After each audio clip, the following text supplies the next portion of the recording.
How much would you pay to not smash, but be in the presence of someone in order to become popular? That's the question at the heart of Love Don't Cost a Thing. By the end of the 2003 movie, you realize Alvin wasn't really buying a girlfriend. He was buying the one thing that he'd always wanted. No, not that. He was buying acceptance. Yeah, that's the ultimate simp movie. Oh my gosh. Okay, so this movie came out in 2003, and it's basically this American teen comedy, and it's a remake of the 1987 film Can't Buy Me Love. And for those of you who know, you know that film came out. It's a cult classic film from the 80s. And I immediately remember when I saw this in 2003, I was like, oh, I remember this movie, but it's remade with a black cast, basically, which is even better because, it's more relatable and it's, hip hop influenced from the day and all of that stuff. Yeah. So, they legit put a $sign in the movie title. Yeah, that's like you crazy. Can't even search it. Right. But so what you have to know is, so J-Lo, right? There's this J-Lo song, Love Don't Cost a Thing, right? Mm-hmm. But the movie has Christina Milian as the star, who was kind of a competitor to J-Lo at the time because they were doing these, the Ja Rule duets and all kind of things at the same time. They were all in the same lane trying to be kind of the hook girl, sidekick to the rapper. Ashanti types. And then they come out with a movie with Christina Milian and another rapper. Nick Cannon. Yeah. But I don't know, was Nick Cannon a rapper at the time? I don't know what Nick Cannon was. Nick Cannon, I never knew Nick Cannon because I didn't watch Nickelodeon or whatever other shows and ways that people might have known Nick Cannon. The first I ever heard of Nick Cannon was from Drumline. And, Drumline came out, before this, right? Wasn't Drumline was 2001, I think? So, I had known him from Drumline, then he's in this movie. And it's funny because 2002. 2002. It was funny because when I asked you about this movie, I was like, well, was Nick Cannon as the actor, the person, not these characters? Like, wasn't he supposed to be kind of the nerdy guy? But you said not in the movie. You said Nick Cannon was known as a nerdy guy. But I don't think he was ever known as a nerdy guy. But maybe he wasn't. Yeah, I wasn't in the demographic. What happened, me neither. I think what happened was he became known as the, cornball. What do you call it? The lame cornball guy. Y'all go to the comments. Probably how did you perceive him? Maybe, right? Maybe. So to me, when I saw this, I was like, oh, how fitting. He's playing this, nerd character or whatever. Right. And by the way, go to the comments and let us know if we should cover the 1987 film Can't Buy Me Love that stars McDreamy, Patrick Dempsey, and Amanda Peterson, who, was a star at the time. I swear, I don't remember what happened in that movie at all. Well, pretty much what happened in this movie in that, is the same thing, except he mowed lawns. He wasn't a pool guy in that movie. Oh, and the guy in that movie was like a Tybo hoe too, right? Tybo? Well, yeah. So similar to, it's pretty much the exact same movie, just at a different time in history with a black cast. That's basically it. Because almost all the scenes, they didn't have to do too much thinking. So it was about a car? No, he was building something else. Oh, okay. So, but the point, it's just generally the same kind of storyline, which we'll get to in just a moment. But I also wanted to point it out that the film was directed by Troy Byer, who is this actress and obviously a director I first think I saw her on the show Dynasty or something like that, but she also was in these different soap operas and things. And she was on the scene in the 80s as kind of, one of the actresses that you would see around, in Black Hollywood. And, so I just wanted to point that out, that she actually was the one who had directed this film as well. So we talked about the cast a little bit, but we do have Nick Cannon. He's playing Alvin Johnson, Christina Milian as Paris Morgan, who's Alvin's love interest. We have Kenan Thompson in this movie. We have Cal Penn in this movie. A lot of people don't think about Cal Penn. He was in some movies around that time, and then he wound up getting a job with the Obama administration, and then he left because go to the comments if you know what TV show he used to be on, that they were like, oh, he won't be on the next season because he's going to go work for Obama. That's What? a little bit of trivia for you. Yeah, I don't even know. Cal Penn. And so then we also have Al Thompson as Ted. Steve Harvey is in here as Alvin's father, Nick Cannon's character's father, and his mother is played by Vanessa Bell Calloway. So they have like quite a few, stars in the movie. And then, you have this younger cast and crew or whatever that are, carrying the film for the majority of the time. But yeah, I mean, the question is, should you pay somebody to basically up your social currency? Because that's exactly what Alvin did. I'm Heit. And I'm Cheri. And you've discovered Axiom Amnesia.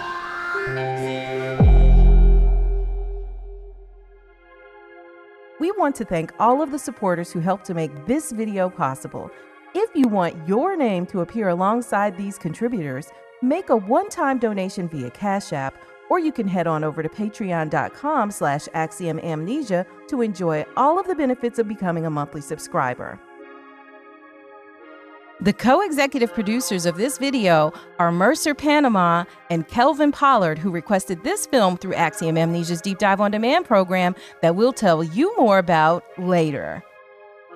So, Nick Cannon, like we said, is playing Alvin, who is this nerdy pool boy who cleans the pool during a teen party that's being thrown by Paris, that's Christina Milian's character, at her house. So he's like, yeah, I'll go in. And we see him, and he knows how to deal with pools. Before he goes to their pool party and decides to clean it in the middle of the pool party, he is at other people's houses cleaning pools with leaves and the pools that look like swamps. Makes me think of the reflection pool in DC that's been having so many problems later. Exactly. So it's like the US or the MAGA regime is having a big celebration, a big party for the 250th anniversary of, this nation, right?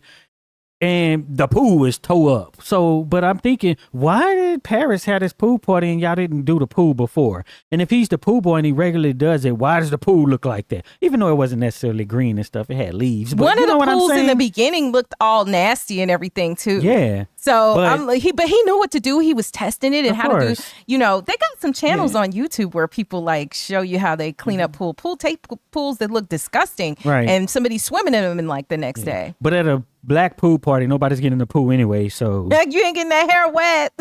Well, they have men. Well, they gonna be where the ladies are, which ain't in the water. So, so that's what happened. And it just was making me think about that. And I never thought about how sensitive that pools really were until when I was growing up. We did have an above ground pool for a period of time.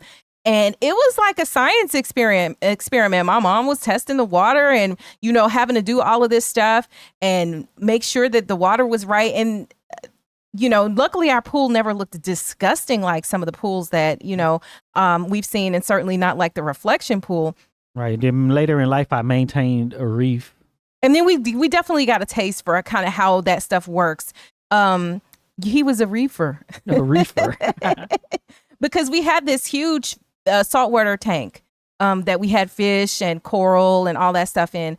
But anyway, and that was like an expensive hobby. No, I think it's pretty expensive if you're buying things like that, it's going to get expensive. Oh, and let me just hop in here. $70 fish. Let me just hop in here and say that I am disappointed, not with you all, because I just know that you wanted to see our video that we worked really hard on, that we did on Malcolm X, the movie. And I know a lot of you all haven't seen it. So that's going to be linked in the description. Go ahead and watch that video if you haven't seen it yet, because it was really good. We had some great discussions in the video. Okay, so Alvin goes to clean out the pool in the middle of a teen pool party, and he is just in love with Paris. Now, he goes to school with her. This is not the first time he's ever seen her. So he's in the middle of trying to clean the pool or whatever, and he's having a literal fantasy about Paris, and he winds up falling in the pool, and the kids laugh at him, right? Let me just hop in here and remind you that, as many of you know, changes on this platform have pushed us toward a more viewer-funded model if you would like to help keep our channels going, there are a few easy ways you can support. You can become a member and unlock over 100 exclusive videos plus additional member perks. You can become an executive producer or co-executive producer on an upcoming video through Deep Dive On Demand, starting at just $10, just like the co-executive producers of this video. You'll get your name on screen and a shout out during the video, or you can pick up some merch to represent the community. Also, don't forget to join our mailing list so you never miss a video across any of our channels. Also, if you are looking for something to watch after this, check out our Bedtime Binge playlist. It's linked below.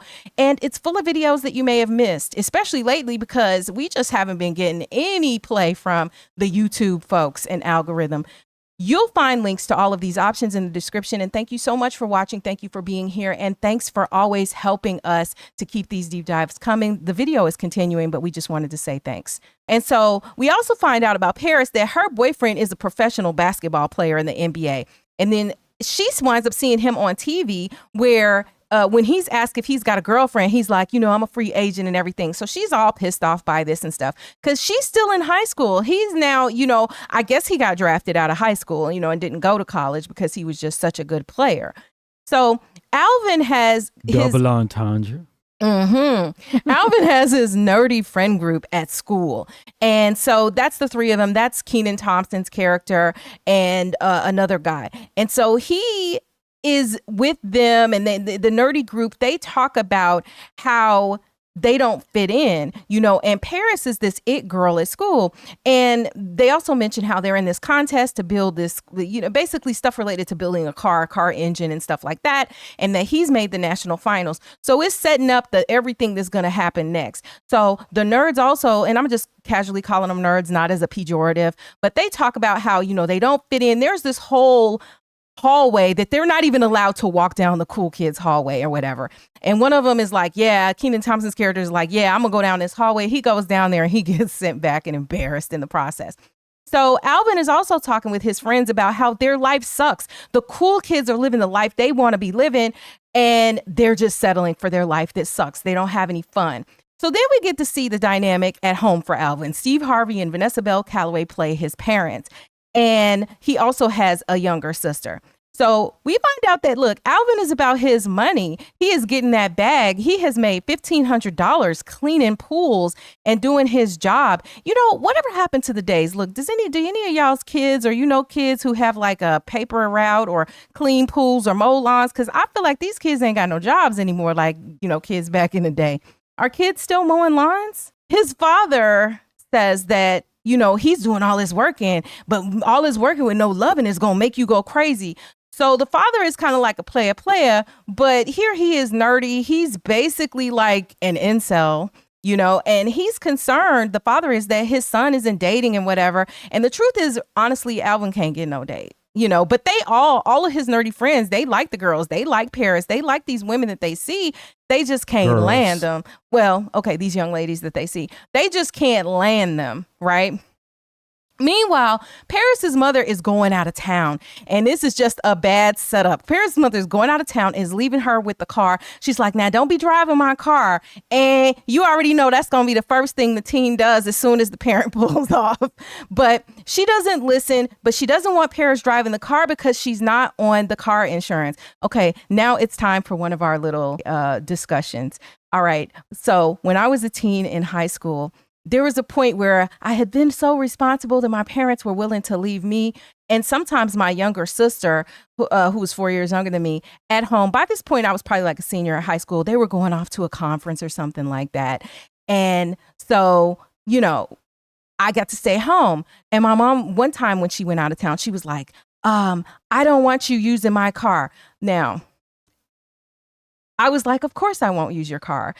But of course I did use the car, and something went on with the vehicle and it wouldn't start. It was like maybe not that the battery was just down on the car or whatever. Now, mind you, my mother gets back in town and I don't know what to do. The car just won't start, and it's out front in the same space or whatever that it had been in. And she comes in. The first thing she did is go check that car. And then she was just like, what happened to my car? I mean, when I tell you that, I think my mom was like literally ready to fight me in that moment. But I have to play it cool. I can't admit that I've driven this car. And let me tell you, back in the day, and I don't know where I got this from, you actually could drive the car. Oh, Ferris Bueller's Day Off. You could drive those older cars. She had a 1987 Honda Accord. And if you rolled it backwards, the odometer would go back. When I tell you that I did that so she wouldn't know that I had driven it a few blocks, I drove backwards around the block a bunch of times, around our city block in Chicago. So anyway, that was how she didn't know I had driven. I didn't drive far, obviously, because I had to circle the block a bunch of times. So anyway, I had done all of this. And after I did all of this, the car wouldn't start for whatever reason. And so she went out and the car wouldn't start. She was ready to fight me. Like literally my dad was like, okay. And she went back out to her car and she's like, you could hear her yelling outside. She was pissed. And my dad was like, so you just not going to say you drove the car? I was like, you could look at the odometer. I didn't drive the car.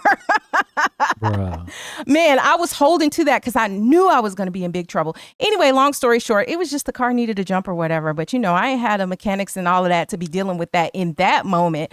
But yeah, that's my story about driving that car. When the first thing she said or the last thing she said before they walked out that door to go out of town was, don't be driving my car. What did I go do? Drove that car. Anyway, I admitted it many years later. This is sort of funny, but you know, periodically I just make these random confessions to my mother about stuff that I had lied about when I was growing up as a kid, or stuff that she never knew what happened. And then I, explain it. I don't know what that is, but sometimes I guess you feel the need to purge. But anyway, so Paris, decides she gonna drive that car. And not only is she driving, she's styling and profiling her mama's Escalade with her two friends. And she's on the phone with her boyfriend, and then she's distracted because he's over there with some girls where he is out of town. And she winds up hitting a tree at kind of the food joint where everybody's going to hang out, And so boom. And then she just embarrasses herself because they all trying to look cute. Ooh, I'm going to be on my phone. And then we rolling up in the Escalade, stuff that, kids do and some adults do too. So now we find out that Paris has a $3,000 car repair that has to happen. And otherwise, it's going to be problems. So she's over there arguing with the repair guy at the shop. Who shows up at the shop but Alvin? Alvin is there to pick up his camshaft that he's ordered that guess how much it costs? $1,500. So he sees Paris's dilemma. He's talking to the guy. Paris is like, I don't have $3,000. And then he's like, well, I guess you don't get a fixed car either. So when he sees this going on, he's like, okay, I got $1,500 in my pocket right now. And he asked the guy, hey, how much are the parts for her repair? We know Alvin knows how to fix cars.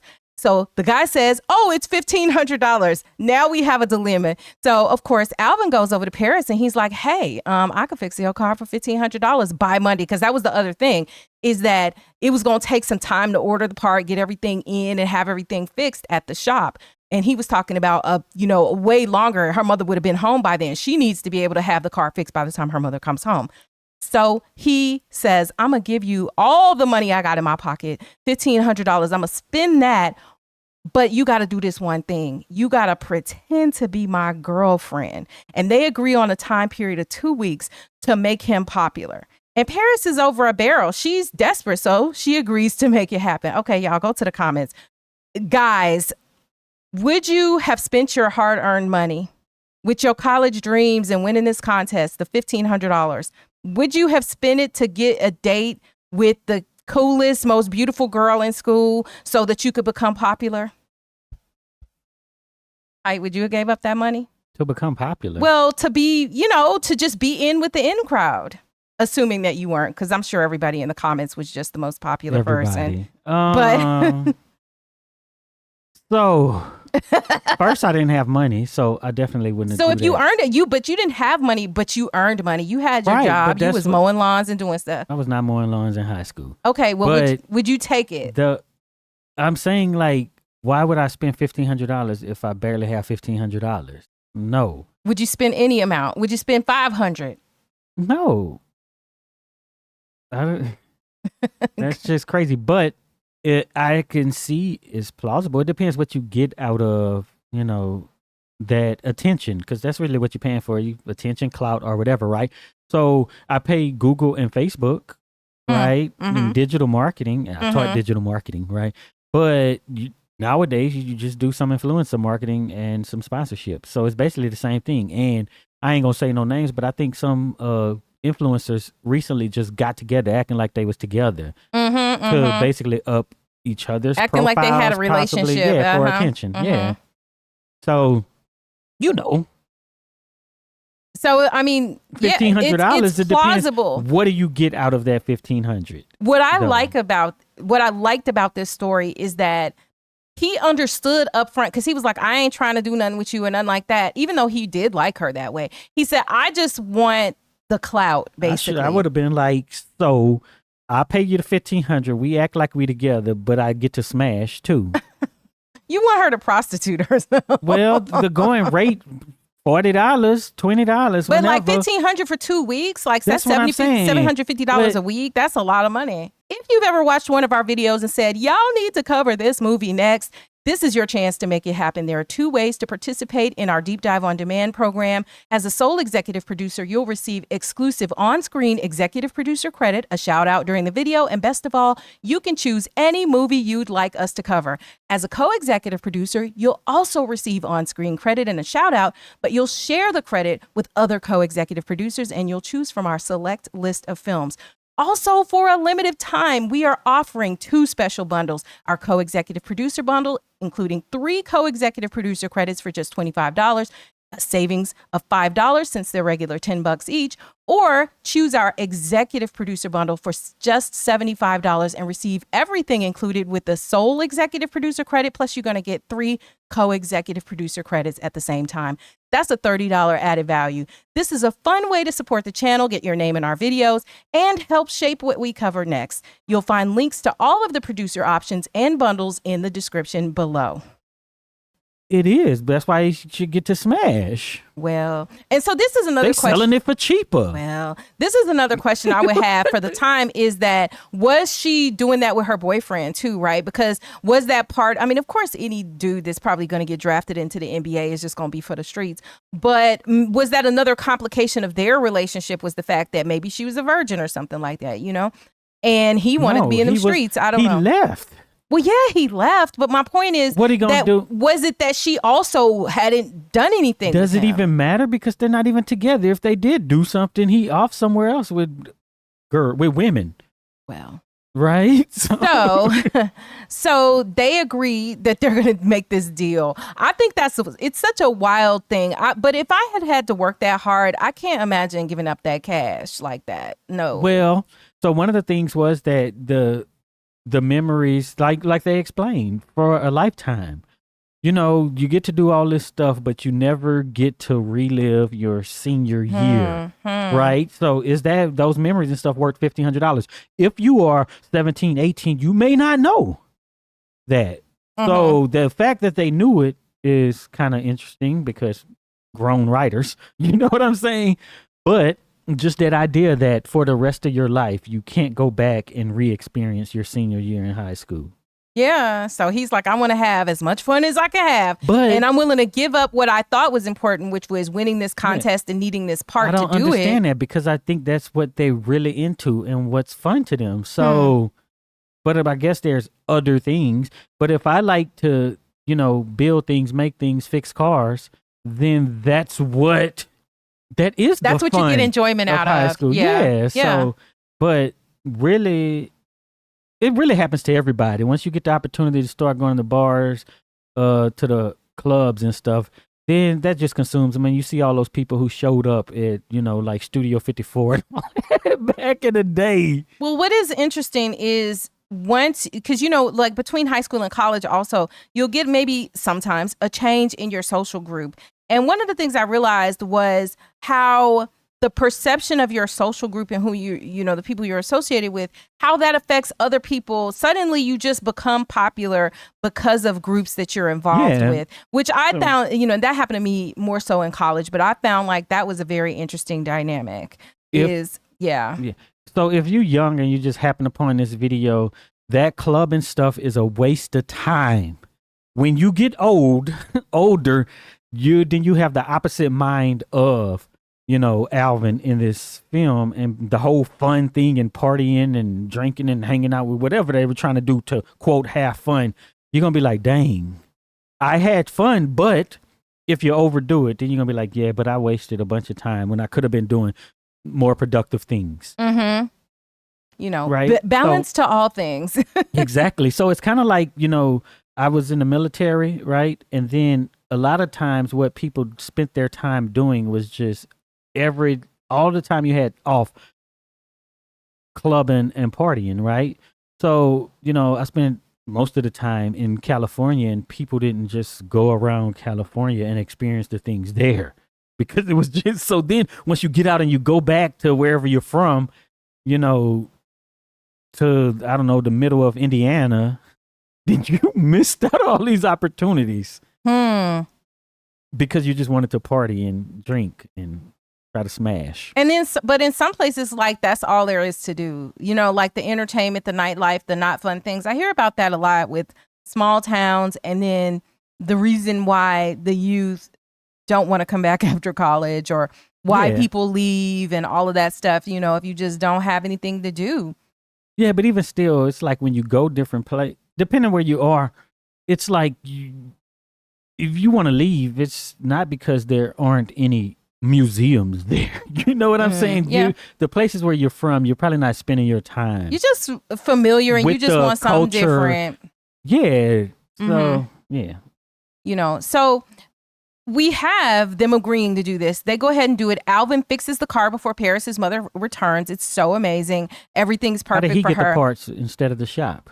Well, oddly, he ordered maybe the parts through the shop. That's maybe a little hole in the plot, because if it was going to take a long time for the parts to come in for the shop, then, maybe the 2 week or 1 week wait time that it was going to take for the parts, even if she had the money at the shop up front, maybe that was based also in working in her car into the schedule or something like that. Yeah.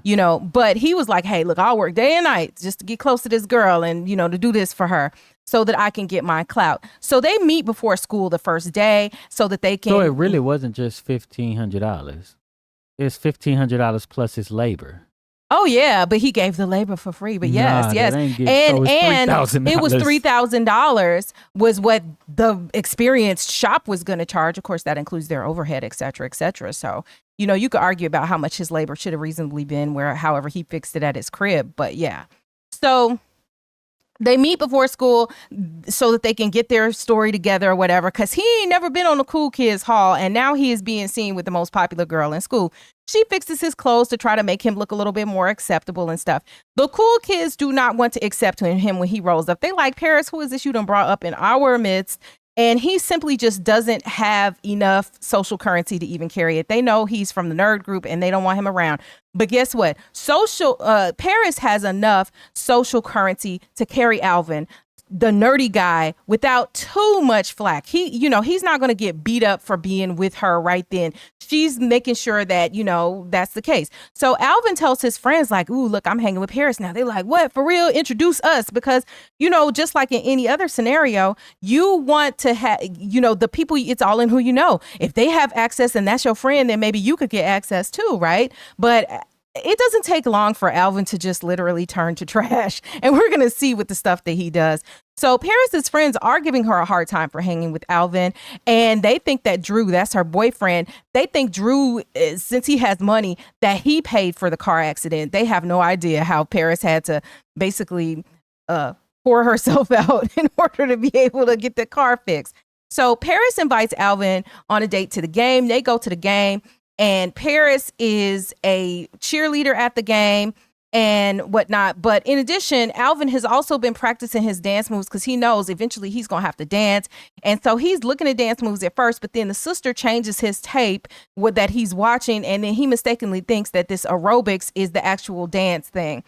And so he learns these aerobics moves instead of actual dance moves. Meanwhile, his daddy is giving him rubbers and explains what to use which one for. I mean, Steve Harvey was kind of hilarious in this role because he was like, these are the magnet. This is the ones you want to pull these out. And it was very funny. But I was like, he had this old box of rubbers. You giving your son some old rubbers. But of course, this was in 2003. I mean, are these kids even using rubbers anymore? Because I feel like some of the stuff that scared people into having quote unquote safe sex back in the day is just, people don't have that same attitude. They have this attitude of everybody got it. Bruh. bruh, no comment. And moving on. So his daddy gives him rubbers and stuff like that. His daddy is all encouraging him to do the do, which I always find to be interesting in these kind of movies. The men are always like, yeah, go get your first piece. And the mother is like, no, don't be doing that. And then, of course, the advice that's going to be given to girls is not to be doing it. Yeah, I guess. You know, so, but Alvin's friends come, because this is before the game. Alvin's friends come, the nerds, they're at the door, and the daddy blows them off. He's like, look, get out of here. He don't need to be hanging around your scientific looking ass. He was so That's mean hilarious. To them. But how come in these movies the parents are never nerds? I guess every once in a while you get some. But in like Back to the Future, we covered that on another channel. One of the parents, I guess, is kind of a nerd. We'll link the Back to the Future in the description. But Marty's not. He's kind of the opposite. He's a little cooler. Yeah. But was it Steve Urkel's parents nerds? I don't remember. Maybe Screech. I don't know. Y'all probably know all this. But yeah, you know, I feel like the other part is that just they make it like being a nerd is like this. You know, you're just spontaneously, you know, show up in the world from, you know, it's like getting a quote unquote a dud. It's a mutation.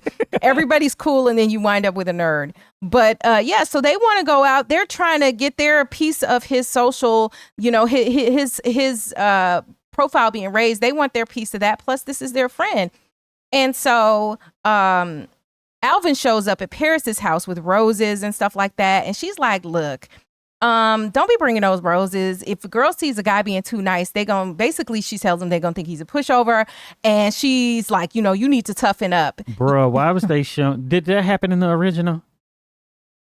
I don't think so. See, this is some little extra. That's that Gen X stuff that was seeping in. You know what I'm saying? Like the nothing going on but the rent. You know what I'm saying? The younger Gen X attitude, because it still was Gen X with the original movie. Yeah, but yeah. I don't know what year was that? 87. Because it's about the writers, right? 87. Not the target audience. So, you know, maybe they were older Gen X. Yeah, that's probably Gen X. But you know, that whole new, what would be called the 90s girl, 90s lady sort of attitude where it's like, oh, you don't want to be wine and dine no more? That's a little seepage right there. So she goes to do her cheerleading, and he's in the stands, Alvin is, with his friends, the nerdy friends. And then one of the guys who's a player from the team and also friends with Paris comes over and is like, we don't like losers in our section. And, you know, he runs Alvin out of the section where he's sitting. And Paris chases Alvin outside. And he's like, you know what, just make the deal off. The deal is off. But she convinces him to let her give him a makeover, because Alvin had been wearing this big fro and he's just not cool in any way.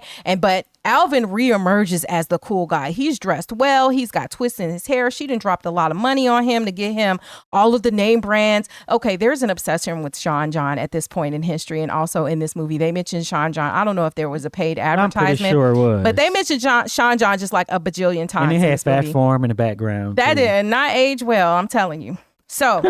Yeah, because they had,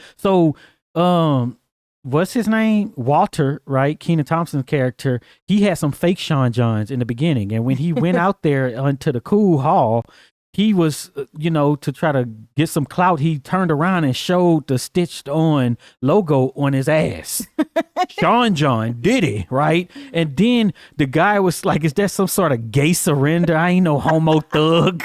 Like, what? But like, how was this the thing said in 2003? Like, talk about foreshadowing and just... It's all too much. It's all too much. So I can't tolerate this Afro hate that they like to do in these movies like this. Because, just look at my picture. He had to get rid of his Afro to be cool, which is... He got twists instead of the Afro. Yeah, how your hair be growing out your head when you're a nigger. But yeah. So, but when he got cool, he had the twists. Yeah. And that's kind of what they did in Class Act as well. Had to change their hair up. Can't be showing them naps. Got to have the twists. What movie was that I was watching? It was like, oh, he was hallucinating about them naps. I mean, it was in the Landlord, and it was Louis Gossett Jr. Oh my gosh. the stuff that Heit be finding to watch, I'm telling y'all. So when Alvin and Paris go out after he's got his makeover and everything, he does confess that he has spent $1,500 on her rather than on the camshaft that he needs for the car to win this contest. And he still goes, he's like, well, I hope I'll still win, but, you know, maybe we can make it work. But I got all my life to become an engineer. You know, like he's just like, it's all about right now, this fear of missing out. You only live YOLO. He is just going all in with that, right? And so at this party, Alvin is able to help one of the cool kids with their car because he pulls up and he's like, what do you know about cars? And then he manages to fix the car, whatever's going on wrong with it under the hood, with the rubber that his daddy gave him. And then they really start to look at him like, oh, you're cool. So now we start to see he's got his own social currency starting to, you know, build up now. And he basically is starting to be able to kind of go out there on his own without the training wheels a little bit. But Paris also talks him up to the girls, and she's talking, you know, basically about what a good guy he is and stuff. So now this is making the girls be interested in him as well, which is kind of cringe when it's like, these are your friends, and then that's supposed to be the boy you're with, but yet, and they're just looking at him like they want him to. But anyway, so as Alvin becomes more independently cool, Paris sees him changing and she's a little jealous because she's starting to like him now a little bit. And she doesn't like the girls flirting with him. And plus he's starting to turn into kind of trash where he's ignoring her. She's used to getting the attention and him liking anybody liking her, right? And now he's just like getting attention from all over the place. And his nerd friends now are also complaining because he's not there to work on the car and pull his weight for what he's supposed to have been doing with them because he's been totally distracted by his social life.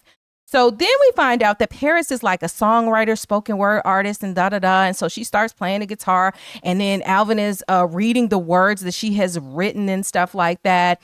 And then they make this genuine connection. And Alvin is like, oh, I know just the place to take you. And he takes her to this spoken word, open mic type of place. And all of that. So what we see here is that they're encouraging each other in different ways. Paris is showing him how to live a little bit, how to be cool. Let me show you this. And he's also saying to her, like, look, it's okay that you are an artist. You know, you don't, all of this, let me be popular thing. And then you're muting who you actually are. Like there's space for you to be who you actually are too. And so they're learning a little bit from each other. So Paris says that she wants to go, oh, I want to go where nobody knows me because basically of the burden of popularity. And so then at the end of that day, Paris is like, okay, it's something that we should maybe do that we've been avoiding. Now she want to go in for a kiss. She's starting to feel him, you know, but he like, oh yeah, we need to break up now. So she's embarrassed and she's hurt by this, but she goes along with it. So the next day at school, Alvin is just like blowing her off while he's talking to the other popular dudes. He's treating her crazy in front of them. He even tells her to bounce when she comes over to try to talk to him. Like why is he turning to, why does popularity just seem to corrupt like this? She created a monster. She did. So after school, Paris is pissed off with him, but he goes to her house to apologize. And he's like, you know, thank you for a great couple of weeks. And she's like, look, popularity is a job. And, you know, it is not a privilege, blah, blah, blah, blah. And she's like, you got to work to get in and you got to work to stay in. If you are not a member on Axiom.app, Patreon, or YouTube, you are missing out on over 100 exclusive members-only videos, plus other perks like early access to some videos, your name listed as a contributor in videos, and more. So join today for as little as $5 a month. It is a great way to support the channel. The link's in the description. So then we see Alvin just totally take off and skyrocket. The kids are so silly, and they're following him with everything he does. And he is just more and more ridiculous. Like he is straight. I don't even know if I would use the word cooning in here, but like he just was ridiculous. He's walking with a certain way. He's treating everybody terribly. But one of her friends wants to date him now. And so she goes on and decides, and he's like, yeah, sure. So Alvin is more popular than ever. And he goes to check on his nerdy friends who are working on the car on their own. And why they're like, yeah, you know, we've been working on the car, da da da. Why do they have a routine for how to get into the car for the contest? Well, they're just like, they really are very lame, but it was hilarious. So, but they've done all the work. Alvin has dropped the ball and he's making promises. Oh, look, let me help you with the car. Well, the only reason Alvin really went there was why he went to get the car. Because now that he gave, because he was driving Paris around in her own car, but now that him and Paris have quote unquote broken up and he's on his own, he needs a way to get around with a car. So he goes to get the car from them. And he's like, yeah, I'm going to take y'all out. I'm going to come pick y'all up. Why does he just like leave them waiting and he doesn't go to pick him up? And the car that he takes around his friends is like, it's old, but it's all tricked out with an Apple computer. It's got like a drink dispenser and stuff in there. But he just leaves his friends waiting. He's terrible. But he does score with, this chick and his mind is blown. I don't think he scored. Well, what did he do? What do you call it? He got touched. Because in the next scene, it was kind of like he didn't do nothing. He just felt her presence, basically. And then he was just like, like BLANKMAN. Like we covered BLANKMAN too. Yeah, I guess we should link that in the description, BLANKMAN. So then we get message and word that the camshaft he ordered is going to be sent back if he doesn't hurry up and come and pay for it. And so his friends also are so pissed that he doesn't come pick them up. They come and they're like, basically, they make it all official. He's being excommunicated from the nerd group. Yeah, but why? Because he left them hanging, and then he realized that they realized that he didn't go get the camshaft that he was supposed to go and get. But was all that money his, or was some of that his friend's money? But if we're all working together and you're like, I'm gonna get the camshaft, and then you never get it, and then you act like you got it, then it's still a problem. Yeah, but I mean, it is a lot of people, on our channel, they would say no because he shouldn't have had to pay for it, and it don't matter. His money. You don't get to say. He ain't got to say nothing. It's his. But anyway, so. For an anachronism from the future of later 21st century, the camshaft is a metaphor. So a camshaft, it controls the intake and the exhaust valves in the engine. So in essence, he was just gassed up and there was no way to control it. Look, make those connections. He was gassed up and not gasoline. I'm talking about gas as a state. It was no way. Yeah.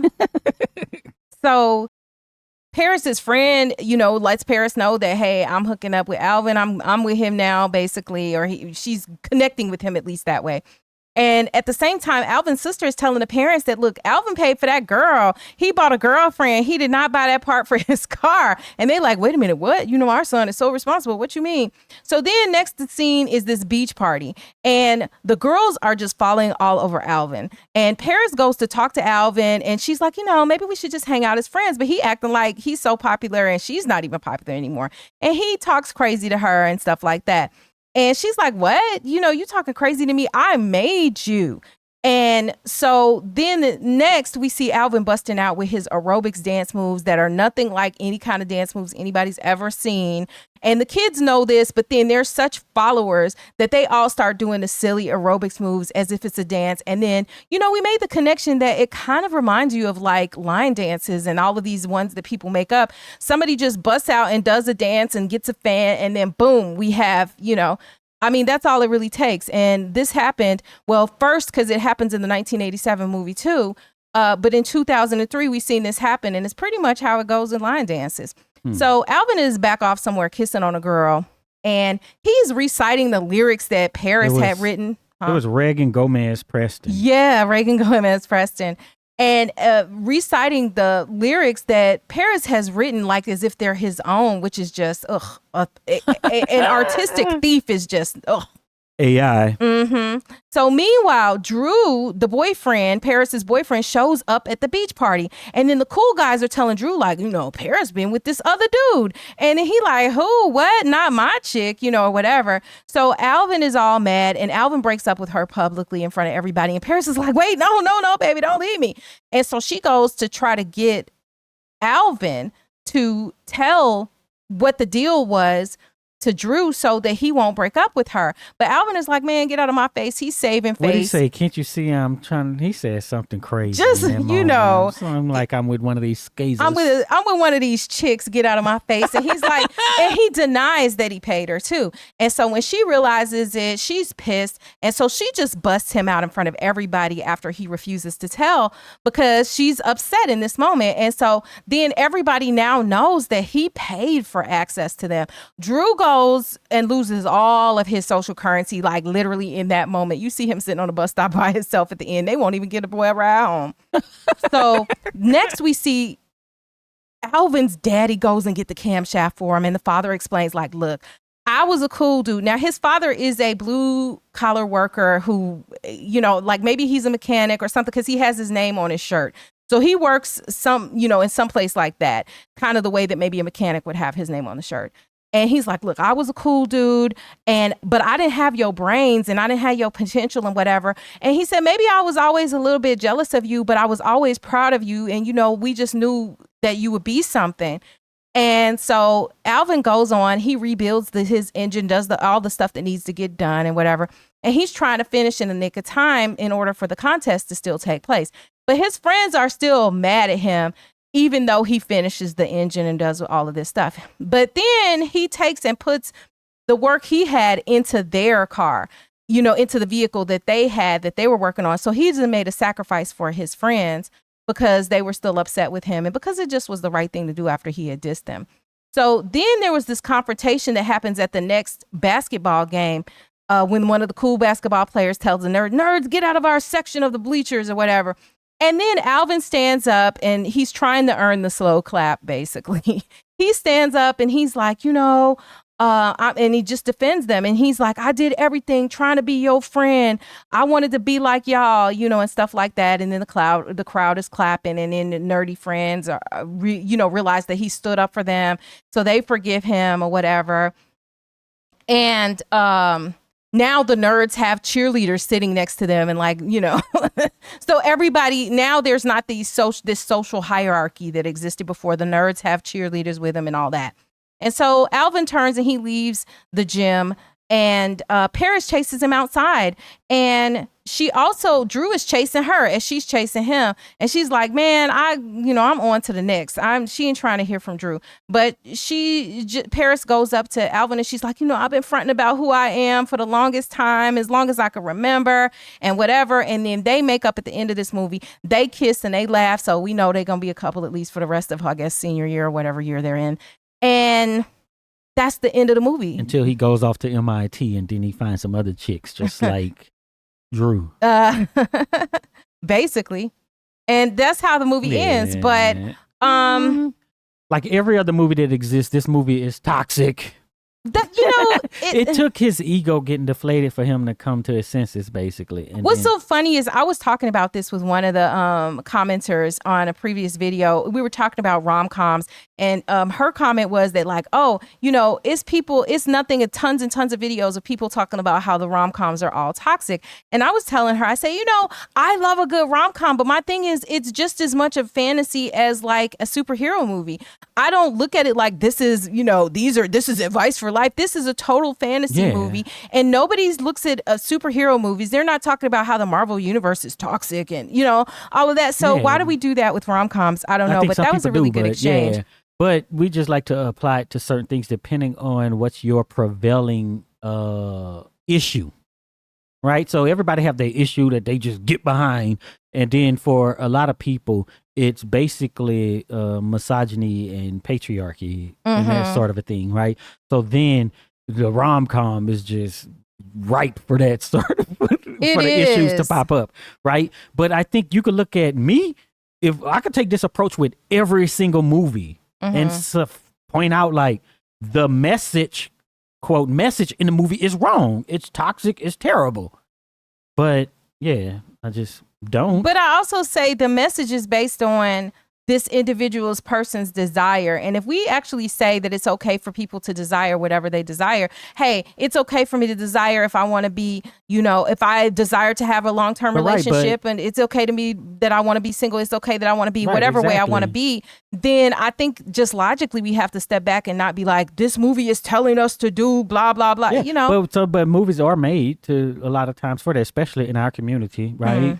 Is that there's a message in Boys in the Hood and Menace to Society, right? And you could say that it's toxic because of everything that happened in the movie, right? All of this, a bunch of stuff in there is so-called toxic messaging. If you take it as this, I would just say this text that's trying to convince us of something or trying to preach, right? Even like Roots. Oh, it's about, you know, they want to get free, but they still end up with the same patriarchy and this hierarchy in the family and still under white supremacy in the United States, right? Yeah. But it ends like it's all good, but that's not a great state to be in, ultimately. So yeah, I could apply it to anything. Yeah, and I think a lot of people do. I think, and at the end of the day, I think a lot of people also just want to be contrarians. You know, they just want to find something wrong, which is so annoying to me because I feel like we give our opinion to how we feel about, especially new movies and stuff. When we first see something, we're like, hey, this was good, this wasn't good, blah blah blah.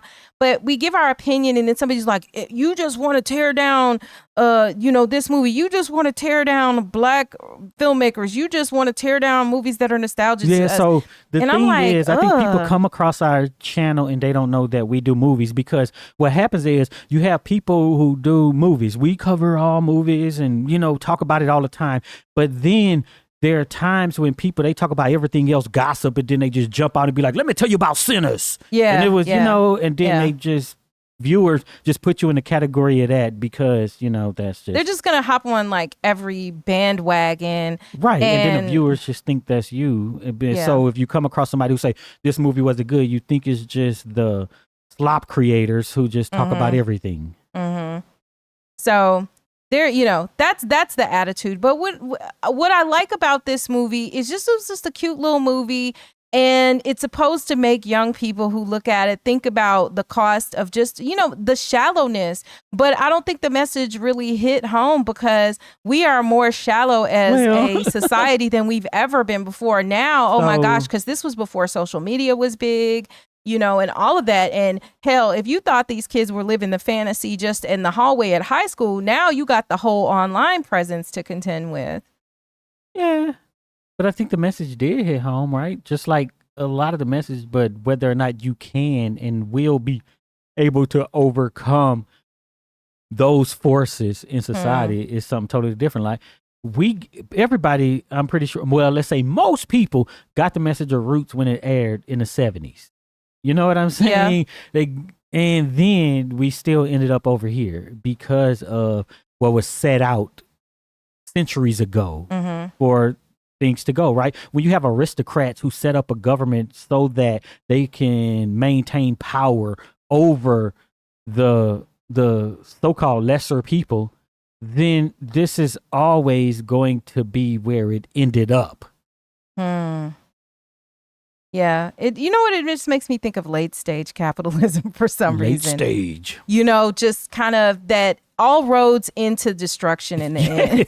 Like this is, no matter what you do, it's going to all end up that way. Because we were talking, it's just even earlier today, we're talking about like when we look up all of the graphics you see, all of the thumbnails you see now that everybody just uses ChatGPT for everything and how they look the same. And we were talking about that today. And I say, my prediction is that, people are everybody's looks the same. And then eventually it's going to rebound to where people start choosing videos based on they look like it's a shot from the actual video itself. You know what I'm saying? Instead of being this fancy curated, thumbnail. I doubt it, though, because I think that what happens is what becomes oh my God, I got to use one of the words. The aesthetics of the day becomes the thing, right? So when you had Mr. Beast and his style of thumbnail became popular, then you would click on the thumbnails that look like that, or depending on what specific niche you're in, right? So if everybody has the AI aesthetic of, the brush strokes and the our colors, ironically, the yellow, gold, red, and black, right? Then you will expect that, and that's what you think quality and stuff is. So I think that when people see that thumbnail, that's the one they're going to choose, and people who aren't making that will be viewed as somehow lesser. Yeah, lesser. That's what I think. And I think that, but I think that's the temporary, right? That's while it's still on the up. But what I think that is going to happen is that there's just going to come a point where it implodes on itself. Just the same way as everybody thinks it's so cute now to have the AI songs that are geared and catered toward each individual. But what is up with the fact that it's like literally the same chick singing every song? I mean, what? Yeah, but see, that's that's just the way it's going to be, because the thing is, if everybody's using AI as the default, it's only going to put out what AI puts out. So it's not going to change. Nobody's going to be like, let me go and do something manually. They're just going to use what AI spit out and what they believe to be inherently right, because everyone accepted AI as a omnipotent God already. But so they're not every product has a life cycle. Everyone. Yeah. So, which means that when it gets to the end, it's at the end. The internet ain't ended yet. You know what I'm saying? I'm talking about the AI changes. is not like okay. So product. we feel differently about this. Yeah. I and we'll see what the future holds. And I don't know how long it takes to get to that point. But things seem to move pretty quickly, because it's like you blinked a little bit and now everybody's thumbnail looks exactly the same, made by the AI. Yeah. Versus before, where you at least had to have a little bit, or you know, individuals making it with Photoshop. I mean, we still use Photoshop. You know, and for thumbnails and stuff, but not everybody does. And you know, in full disclosure, like, we've dabbled with AI and done, you know, and it's just, there's a limitation, and then there's the point where you just kind of realize that there's so much slop out there. Yeah. So like, even the idea of the aesthetic in movies, right? So certain types of shots, certain colors and everything, it comes into fashion, and then that becomes the thing, right? Because you have individuals deciding. When the individual is the model that every company is using, then it doesn't change. And then what is it going to train on after that? It's going to train on the billion nodes that it put out itself. Well, and then there'll be the point that in order to stand out, you just going to have to be maybe almost the polar opposite of that. No, so our examples are things like music, right? Once people started doing electronic music, electronic drums, right? Then the so-called real instruments just kind of faded out, and it's not a thing. So you could do it to stand out, but you're still not going to be the dominant or predominant, you know, look. Well, I hope not, but it just ain't looking good.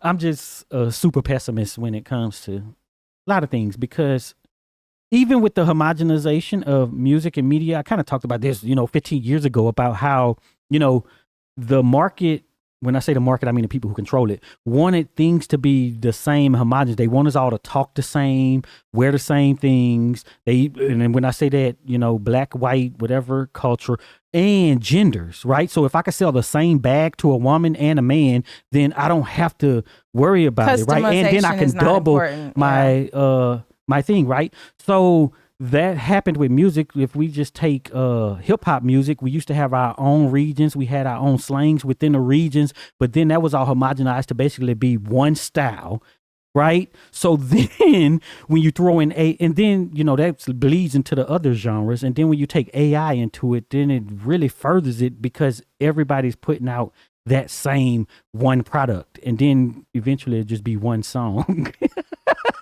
One song. And then if you're using it besides music, if you're designing clothes, whatever else whatever other types of art we have, then that too would be homogenized.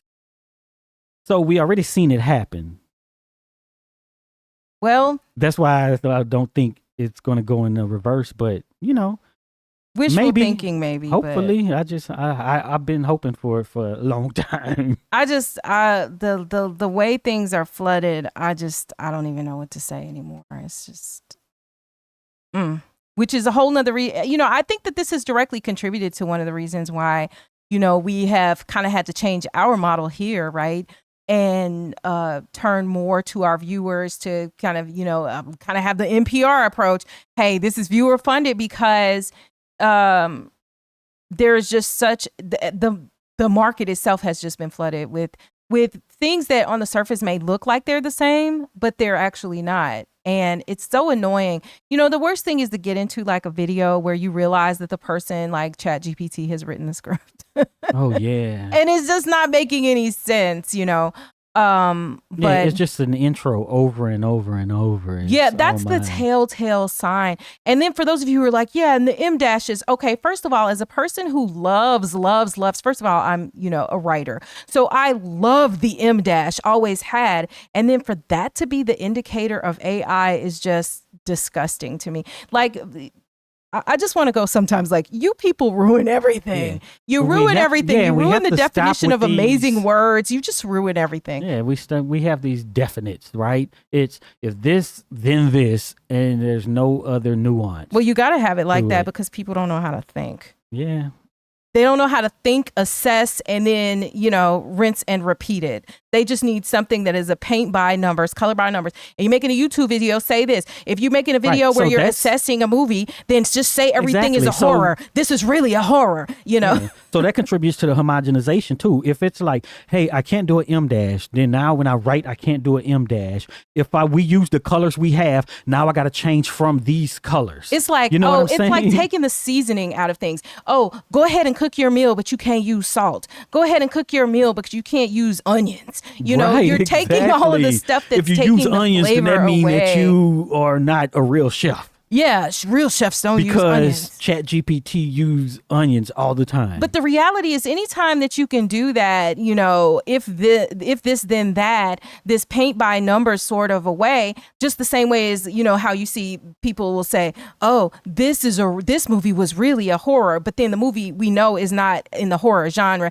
They're saying it to be clever. Oh, I could even do it with this movie off the top of my head. Oh, Love Don't Cost a Thing is really a horror because imagine this woman is here and she has to sell herself, or imagine this guy, things are so bad for him because of the black woman that he has to actually pay her money to not even be able to get laid, and then go through a social death of it all. This is a horror, it's but it doesn't require any thinking, even when you talk about fan theories, because that's another thing we do a lot of. It's just every fan theory can't be you just take our idea or someone else's idea from a theory and then you try to retrofit it into a different movie. Yeah. Like take what's there and figure out what the possibilities are. And that's true of, anything. But, I'm going to get off my soapbox. I do think this was a cute rom-com type of movie. It was funnier than I remembered it being. It was funny, especially when his daddy gave him some money talking about you gonna need more than that if you trying to scratch that kitty cat. Scratching the kitty cat. That was like the wait, who says scratch the kitty cat? What? Yeah, that was over the top for me. But I thought it was a really good, really cute movie. It's the kind of movie you put on, you go, okay, what are our expectations? But, Yeah.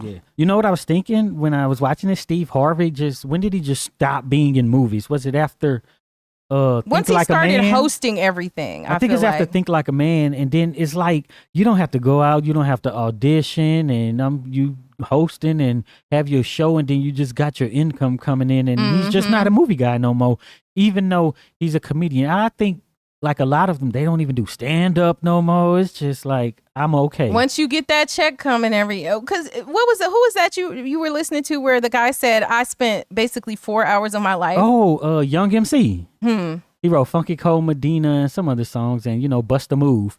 And he said basically with all of that, it was like 3 songs. He spent less than 3 hours total on it.